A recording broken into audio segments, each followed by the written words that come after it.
มาแอบส่องนับเงินแอบส่องนก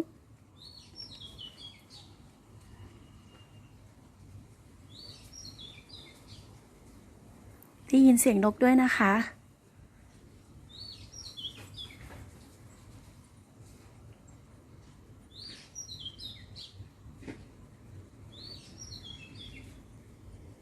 มีลูกมะกอกด้วย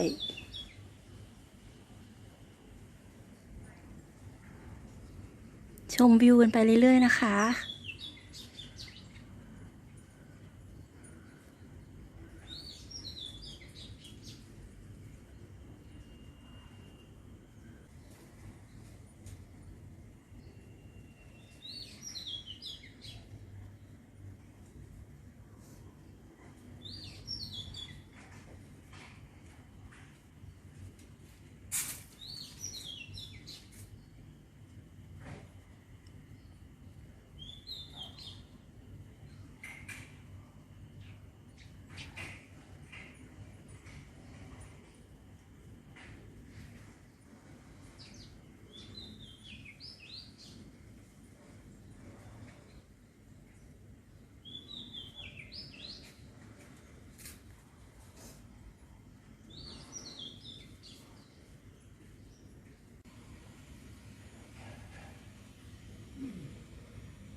กลายเป็นว่าลมแรงฝนตกหลังจากที่เรานั่งเล่นนะคะ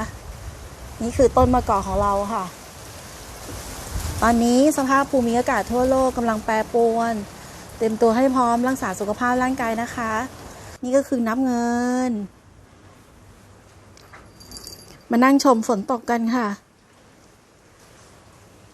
นั่งเล่นสักพักลมแรงด้วยกลางวันเรานั่งเล่นอยู่ดีๆนะคะ